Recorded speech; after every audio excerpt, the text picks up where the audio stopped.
Hey, what is up guys? It's ElasticSpyder here, and today I've got a second part of the review for the Ernst Gaede, the Tier 6 German destroyer.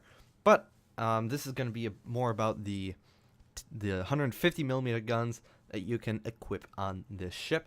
So pretty much all the statistics are the same. Survivability is going to be the same. Torpedoes going to be the same. AA defense, maneuverability, concealment, for the most part, are all going to be the same. Let me just check to make sure I'm not lying to you. As you can see there, it only changes the artillery between these two guns. So looking at these 150mm guns, we see a 7.5 second reload, again 22.5 second 180-degree turn time, and 90-meter dispersion, but that is because it's only 10.9 kilometer gun firing range. I believe it's the same. Oh, sorry, Kook. Excuse me. So we're looking at an 835 second meter per second shell velocity. I think that's pretty much the same, but we do get some more damage. 3,700 maximum AP shell damage and a boost to the HE shell damage, as well as a 12.5% increase or 12.5% fire chance, which is awesome. Love that. But the range does suffer. I'll tell you why it suffers. But before I do that, if you are going to go with these 150mm guns, I would definitely say still go range first, then probably the guns, then the torpedoes, then finally the hull. Again, the hull only gives you AA and maneuverability. If you are going to be using these 150mm guns, then you're going to be relying on your torpedoes a little bit less, but definitely, first of all, definitely get the range. Then it's kind of a toss-up between the guns or the torpedoes, and then, of course, the hull. And again, same thing here. I play it the exact same way. Use whatever premium consumables as you like, and again, upgrades are the exact same as well. Yeah. So, moving on to the captain perks. Since these are 150mm guns, basic firing training does not work on this ship, which is very, very unfortunate. But unfortunately, if this captain is going to be staying in the Ernst Gaede or the Z-23 and you're using the 150mm guns, then it kind of sucks. Honestly, it really does suck. The only thing I could say is maybe, even still, BFT is not a bad choice, but probably ship survivability. If you're burning for 45 seconds or whatever it is, that's still a pretty long time to burn. Honestly, maybe even expert loader just to get it out of the way. But last stand is going to be a good perk no matter what guns you're running. Superintendent is still going to be a good thing to run regardless of what gun setup you're running. You get more smoke, more speed boost, and more hydro, which is all good. Now here, again, 150mm guns. AFT will not work since it's 150, not 139. You could probably do fire chance. Honestly, that's probably your best bet. Would not go with an AA spec build on this thing. However, the Z-23 could boast some good AA. Let's take a look at that really quickly. The Z-23, here we go. AA defense. Now, granted, this doesn't have captain. As you can see, these aren't actually dual-purpose guns, so the main of fire control will not work on them. So, and AFT is not worth it at that point. So I'd definitely probably pick a demolition expert, just to boost your HE a little bit. Even you could even argue survivability expert, because sometimes you are a little bit closer range, but again, 150mm, you do not want to get that close. I was a little bit ballsy, as you'll see in the gameplay with how I went with my ship. And then concealment expert. In terms of 0.6.0, that's coming out in a couple days or sometime next week, depending on when you're watching this. Probably a pretty good build is probably preventive maintenance, last stand, superintendent, or instead of superintendent, you go with demolition expert, one of those two, and then finally go with concealment. You definitely need concealment. and then probably RPF. I think that's what it's called, radio positioning finding, something like that. That would be a very good build on the Z-23 or this ship if you've got enough points for that. But so it is a different build, so they are going to be different captains. So depending on how where this captain's going to end up, if for me this is going to be the Z-23 captain, so I'm going to keep this pretty standard destroyer build. So yeah, just want to point that out. Everything else is pretty much the same. It's just the playstyle shifts a little bit. Without further ado, though, let's get into the gameplay. Hey guys, how's it going? It's ElasticSpyder here, and today we've got the Ernst Gaede review part 2. So the first part, if you haven't watched it, I kind of go over everything about the Ernst Gaede, but that was with the 128mm. I think this ship plays very, very differently with the 150mm, so I decided to make 2 reviews, if that makes sense. So if you haven't watched that, the link will be in the description, or be in a card somewhere, whatever. So you guys can go check that out. That has all the good stuff. I will do a separate one, but although be it a little bit shorter in terms of the import stuff. But I will leave a timestamp in the description so you guys can just skip to the replay if you want it. But without further ado, let's get into the gameplay. So we are running the 150mm. Everything else is the exact same. The only difference being I am actually alone in this game. So that's good. But it's a double carrier. Both of my replays with this ship have been double carriers, which is kind of weird because they've both been the best of my games. I see the Ranger's planes, so I immediately turn away, and then I see his planes coming again, and I'm like, well, it's too late now. So I just have my AA ready. I wait, but they never do get in range except for right about now. I don't think they're going after me. I think he's just completely oblivious to me, or he just doesn't want to wait to drop on me or something, whatever it is. I'm keeping me and this island, or I'm keeping myself between the island and this Gnevny. I'm taking some shots from the Farragut, but he does land a few hits, whereas I don't. And just like the last replay, I start out with a lot of my health gone. So we're looking at about 4,000 already gone, and as you can see, this 15.3 kilometer detection after I shoot my guns is absolutely ridiculous.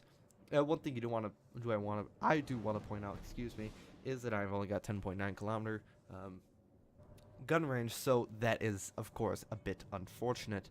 I launched one set of torpedoes into the smoke, trying to guesstimate where he last was based on that triangle on the minimap, and I pop my hydro, and then I charge the smoke. This is a good opportunity. I know that the Gnevny is all alone. The closest ship is at Cleveland, 11 kilometers away, and he's not going to be able to reliably hit shells on me. So I'm going to rush the smoke and hope for the best. I'm trying to turn the guns on the other side. Not quite yet, but here I actually don't, and I slow down all the way. I get detected, and I pop my smoke and start shooting him. These are 150mm guns, so even if he's angled, they'll still do regular penetration damage. And I start backing up because I don't want him to get within 2 kilometers of me. Him being 2.1, of course, allows me to just see him, and he can't see me because I'm in smoke. And the proximity spotting, or the assured acquisition, I tried my AP there for pens, is completely useless. It's only 2 kilometers, and I'm gonna get this kill. Slow down just enough to do some torpedo beats, wait for my reload, he gets spotted, and I kill him before he does any damage to me. And that was him dead. That is why this ship is so strong. That is the only reason why this ship is so strong, is because it gets hydro, and you can do stuff like this where I just completely outplayed that guy. The only play that he could have done is if he rushed the smoke. And in that case, he probably would have won. of course, it's still up for debate because, you know, torpedoes are always a thing at close range. But with my Hydra, I'd see them coming, and hopefully be able to dodge them in time. But regardless, I'm just gonna cap now. There's no other reason not to cap. I'm going to try and penetrate their defenses, do a little bit of a carrier hunting, but also trying to help clean up this side of the map, the east side of the map, try and get rid of this Cleveland so my destroyers and my cruiser can actually move up, and even that little battleship sitting at C7 right now. Pop my torpedoes a little bit early, and I'm just going to start shooting whenever it comes. There we go. Again, I'm kind of hoping that he was turning broadside. Didn't, and he's going to actually turn back in for those torpedoes. So I am not going to continue shooting at him with AP. There's no point. These 150 millimeter cannons will not do anything to an angled Cleveland. So I switch to HE. See if any of my torpedoes are good. The one that's closest ends up not being just right enough. Or I guess left enough in this case.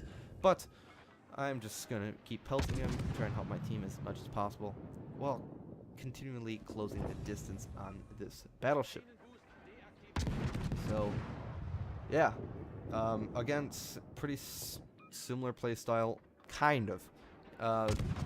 You become more of like a cruiser, so to say, with these 150 millimeter guns. They kind of require you, honestly, to play a bit farther back, rather than getting a little bit up close and personal, like the 128 millimeters, because they've got approximately an 8-second reload, maybe more closer to 7.5. But I'm just continually pelting this guy while closing distance to this Bayern, and fortunately for me, this Bayern does not realize me. I wish my Hydra was a little bit farther in terms of ship spotting. I pop my Hydro there and my smoke, or I pop my smoke, and then I think I will pop my Hydro. I slow down, launch my torpedoes, and start pelting with AP. And he completely misses, just a random guess into the smoke.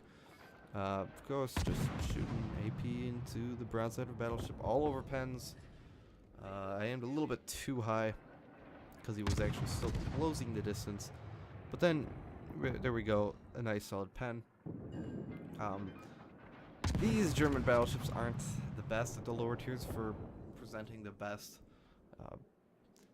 armored targets. Really, American battleships are really the most ideal. But I do land 3 torpedo hits, and gets me up to about 54,000 points of damage. And continually pelting him with HE, trying to set that last fire, but the carrier ends up taking him out. Now, my people on the east side, or northeast side, can actually move up now, and their last 3 ships, or I guess minus the 2 carriers, have been spotted on the other side of A, so I'm gonna go to A.